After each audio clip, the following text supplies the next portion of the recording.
We're sisters, best friends, and authors on a mission to help you stoke your creative fire and live the life of your dreams. We believe that purpose fuels passion and that creativity is your secret weapon for mass construction. There's never been a better time to bless the world with your dream realized. You're listening to The Kate and Abbie Show. What's up, guys? Welcome back to another episode of The Kate and Abbie Show. Today, we're talking about how to create a main character that you fall in love with and that your readers fall in love with. This is something that is easier said than done. I think when a lot of writers start writing, they create characters without really thinking about what is going to make me want to come back to this book, and more importantly, what is the thing that's going to make readers want to keep picking this book up or not even put it down and just continue reading it. It's always the characters. Your readers have to fall in love with the characters, and you as the author have to fall in love with your characters in order to be addicted to your own story and so excited to get back into it. So we're going to talk all about that in this episode, creating lovable characters that you love and can relate to and that your readers can relate to as well. So if you're having any trouble with that, this episode is for you. Before we get started, we have to thank our sponsors, who are you. That's right, you guys are the ones who support this show and keep it going. So if you get value out of this podcast, go to patreon.com/The Kate and Abbie Show and help us keep this podcast alive and free of interruptions. So let's get right into it. Creating a main character that you can fall in love with. What do you think is what's the first thing that comes to mind when you think about creating a character that you are going to fall in love with? I think figuring out what you love in a main character, in what you read, what you enjoy reading, and what you enjoy watching in film. Both of those things can be really helpful tools to help you figure out what is it I actually am attracted to in a main character. What has me rooting for a protagonist? What has me, fangirling, making fan videos and fan art for a character? What is it about the character that you love? And what gets you excited about them? And a lot of times that's going to be the type of character that will get you excited to write. Yeah. Same kind of thing, like same principles. You're creating this person sort of that you want to hang out with, you know? That's a great way to put it. You're spending so much time with this character, arguably more time than you spend with your family. Yeah. Because you're like constantly thinking about them and creating the story in your mind before you even write it. And then you're spending all this time writing it and then spending a bunch of time editing it. You better love those characters if you're going to spend that much time with them. So it's all about creating somebody that you want to hang out with and want to get to know, unravel the layers of their internal conflict and what drives them. Yeah. I was thinking about the video you did recently, which is a great video, by the way, guys, if you haven't seen it, where you talk about making story smoothies and figuring out like, okay, what kind of book do you want to write? What kind of book would get you excited to write? And you talk a lot about checking out what is it you like in film and books, what stories are you totally in love with, and those are the types of stories that you would get excited about to write a book like that. Not copying it, but like you have to go watch the video because Abbie's just so good with what she says about how there really are no original stories. You're like taking components and pieces that get you excited and turning it into your own original thing.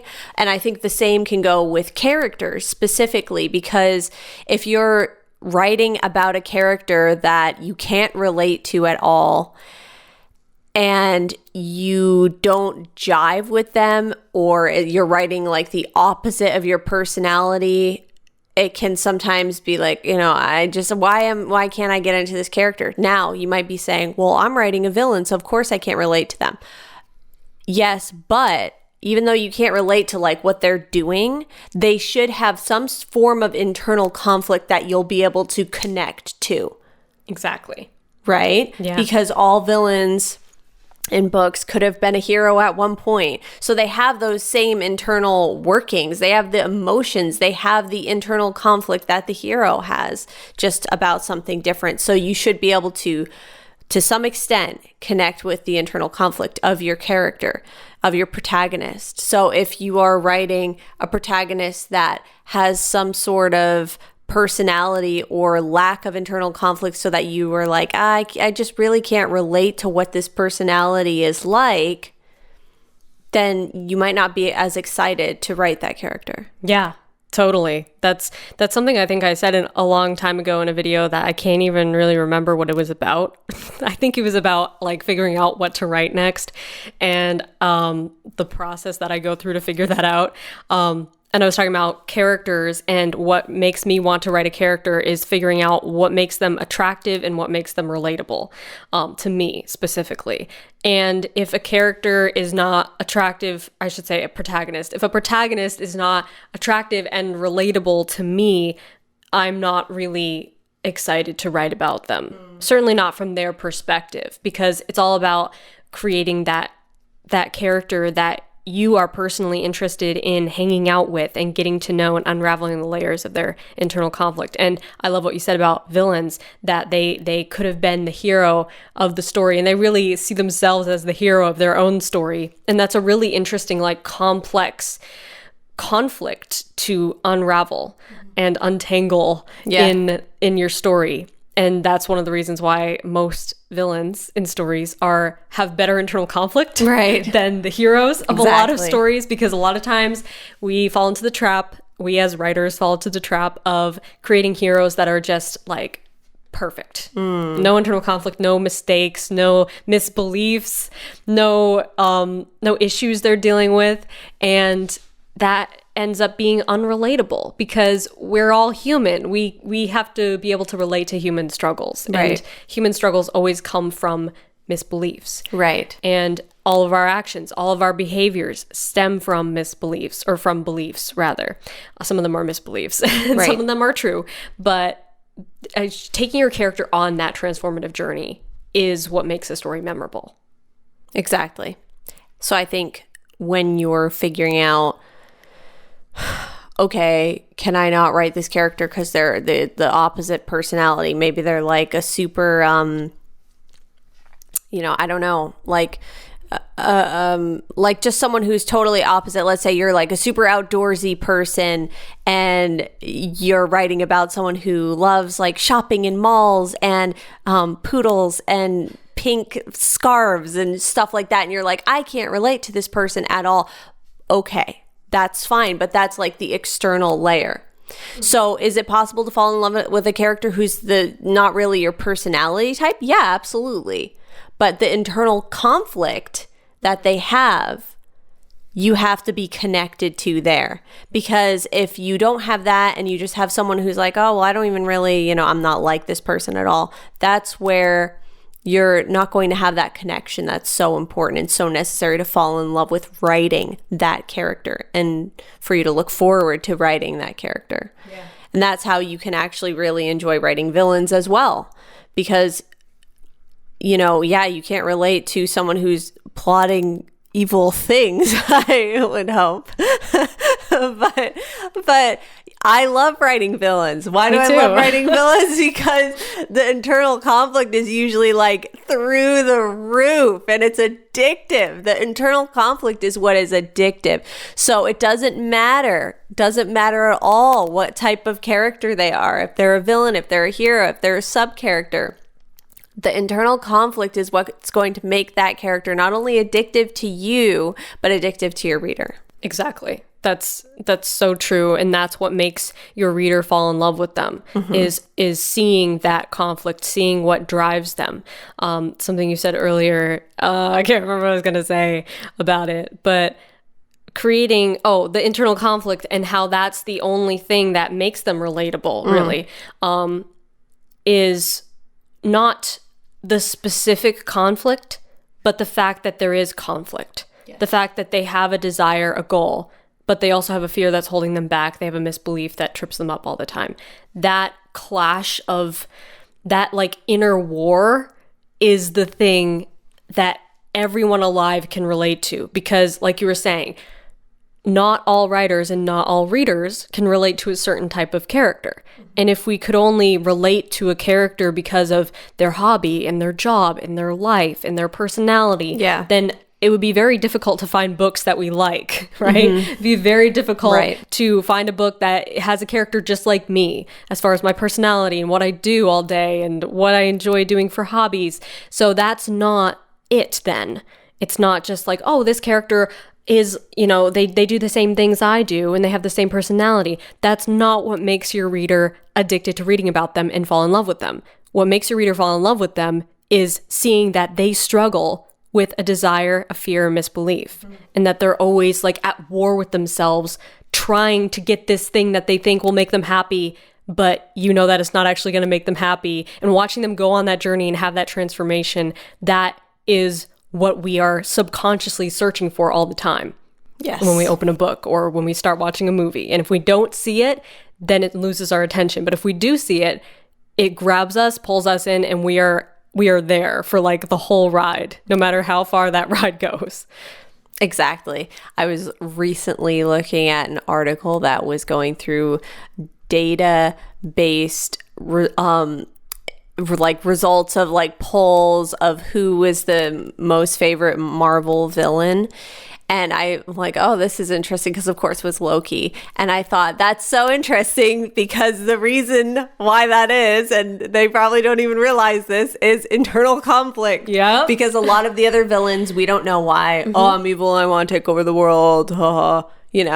But then you have Loki, who they put a lot of time and effort for whatever reason into crafting his internal conflict and making him more of a relatable character, not because of his personality or his superpowers, but because of his internal conflict, because he has a desire, a fear, and a misbelief. And that's what makes us connect with that character. So whether it's a main character, the hero, the villain, it doesn't matter. And it doesn't matter like what their personality is or what their profession is or what they're doing or what their powers are, as long as we can connect with that deeper layer. And that's where we'll anchor in that internal conflict. So true. By the way, guys, I did an entire case study on Loki's character arc. Good. So good. Go check watch out that video. We'll link that below in the YouTube video version of this. Yeah. And that's the thing, is you care. You care about his character, even if you can't relate, or even if you don't like him. Even if you don't like particular characters, you can still care about them. Like, you don't have to like all the characters in order to care about them. Right. That's something that I think is a big writing myth, that like, oh, this character has to be likable in order for someone to care about them. Yeah. Absolutely not. Right. Yeah, not Absolutely at all. not. They could be the most unlikable person ever, but if you can show me their human side and what are their weaknesses, what are their flaws, what do they desire more than anything else, now I care about them. Yeah, that's what makes us connect, not that they're as, squeaky clean as a bottle of hand sanitizer. We don't care about them being perfect. We care about being able to connect with them on a human level. And I think one of the things that a lot of writers can feel drawn into the trap of is trying to make a character to match either like genre expectations or, tropes or stereotypes, or this audience likes this type of main character, and, I'm writing for, fantasy or, the broody YA hero or whatever. You don't have to match those stereotypes. You can really create whatever you want, because the thing behind the thing that makes that character popular typically has nothing to do with, again, like we were just talking about, the outward aesthetics of the character is not important. Yeah. It's the internal conflict of the character. So go ahead and make the character be whatever you want. Mm-hmm. Make them as funky as you want them to be. Make them be however you want. And in fact, it can be really cool to break out of genre expectations and create something new that stands out from other things. As long as that internal conflict is there, that's what's going to make it solid. Right. Yeah. And going back to what we were saying at the beginning of drawing inspiration from characters that you love personally, And like the video that I made recently of doing that for a story is really all about taking inspiration from unlikely combinations of things, like I did with the examples of, I was mixing. That was fascinating. I was mixing period dramas with Star Wars and Disney movies and creating this whole new thing so that you can't even recognize what the sources were. So it's not about copying anybody else. It's about drawing inspiration, creating your own thing that the world has never seen before. Same thing with a character. You can do the same thing with a character by taking character. What is it about? What are the character traits that you love about your favorite characters who get you really excited? How can you create an unlikely combination of all the things that you personally find yourself attracted to and you can get excited about, and create a character that the world has never seen before using those unique ingredients? Mm-hmm. And sometimes it will be, to make it unique, it will be a combination of things that maybe somebody hasn't tried yet, and that's what makes it special, makes it yours. And putting your own voice on it will especially make it yours. Exactly. Yeah, absolutely. Because you can add whatever your unique flair is, as long as you have those basic ingredients to create internal conflict that your reader's going to connect with. Right. And I think, like you were saying about the video you did with the stories, is figuring out, like, make a list of what really attracts you to a protagonist. Mm-hmm.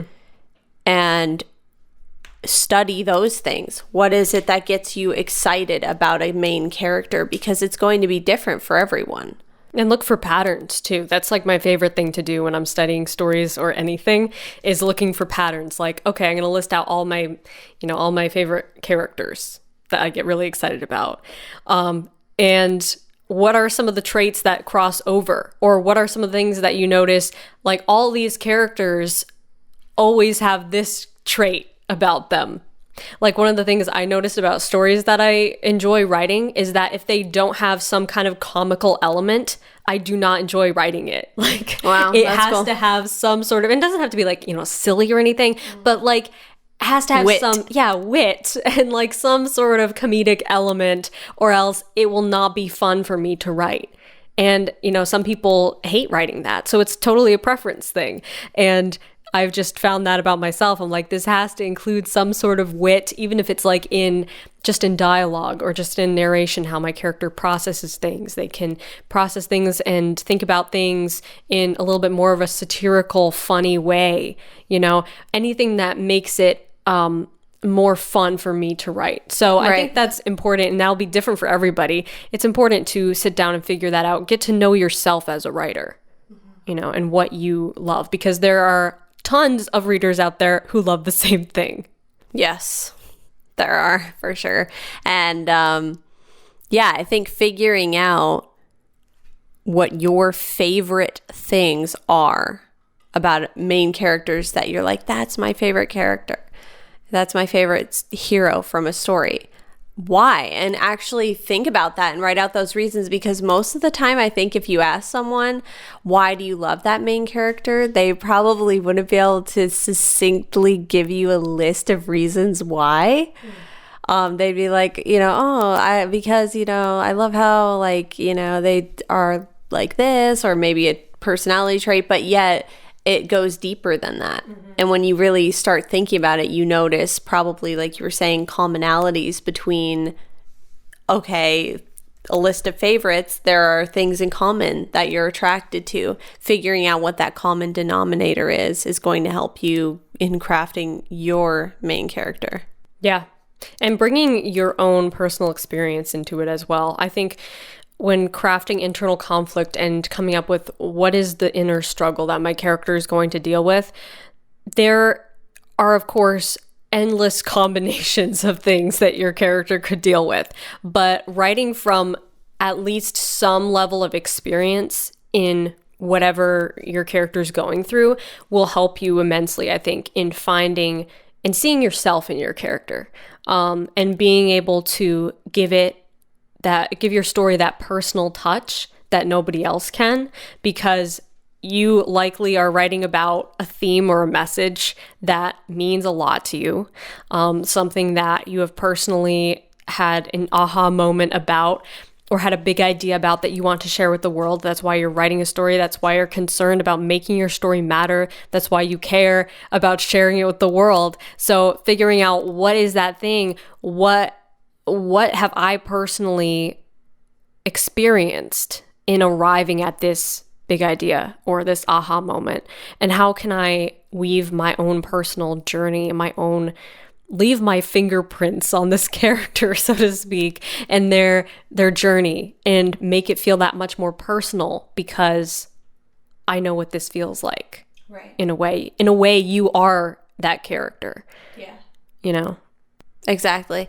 Creating a character that you want it to feel like your reader is stepping into the shoes of that character, and the only way that can happen is for you to first feel like that. Yeah.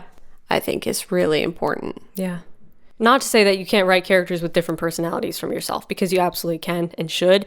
For new writers, it's probably a good idea to write a character that is at least similar to your personality, because you'll be able to write them more easily.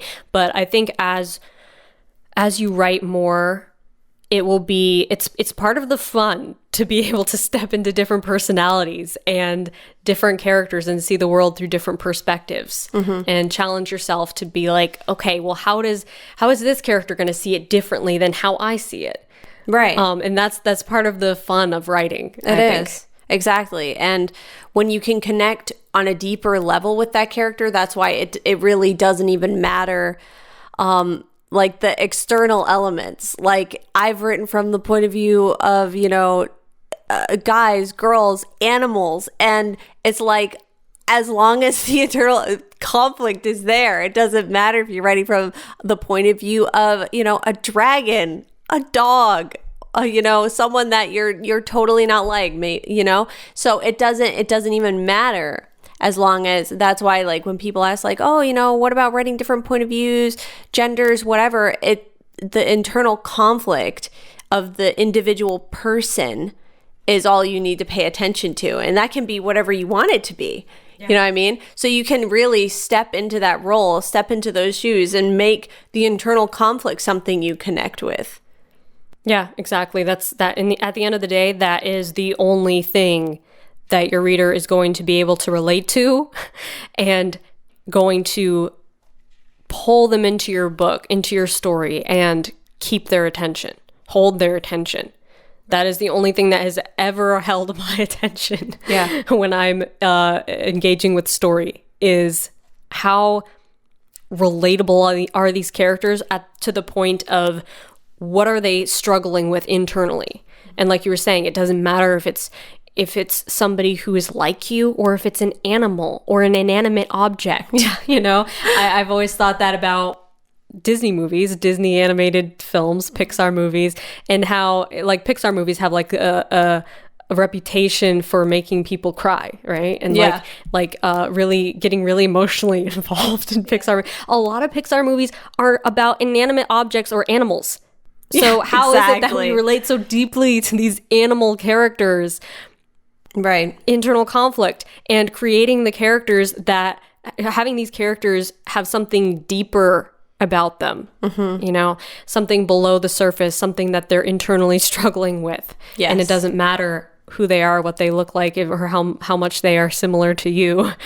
That's the thing that connects us all, is, at the end of the day, what are we struggling with internally? Right. How are we dealing with life? What do we believe about life? That's the thing that everyone can relate to. Exactly. On, like, a fundamental level. Yeah, for sure. And I think too, like you were just saying, on a really basic level, if you're starting out with your first novel and you're like, I want to just, how do I craft a main character that I'm going to just absolutely love? It's totally okay to just pick every quality you find most attractive, whatever that means to you, and write that character. Take all those things, put it into one character, and write that character. Yeah. If that, there's nothing wrong with figuring out, like, I love these qualities. Cool. I think that must have been what Jane Austen did with Mr. Darcy. Exactly. Right. So you can make, this dream guy and write about him. Why not? You know what I mean? You have to find those elements and make it fun for yourself in whatever way that is. Yeah. 100%. Yeah, so I think that we covered a lot in this episode about creating characters that you love and that your reader will love as well. This is such a huge topic. We could honestly talk about it forever. Yeah, definitely. But if you need more videos on stuff like this, building characters, head on over to my channel, and I have tons of videos on that, very instructional type of videos, which you'll probably like. That's youtube.com/Abbie Emmons. And if you haven't seen the video version of this podcast, that's on Kate's channel, which is youtube.com/KA Emmons. We're going to wrap up with a quote from one of my favorite authors who writes about writing. Do you want to read it? Sure.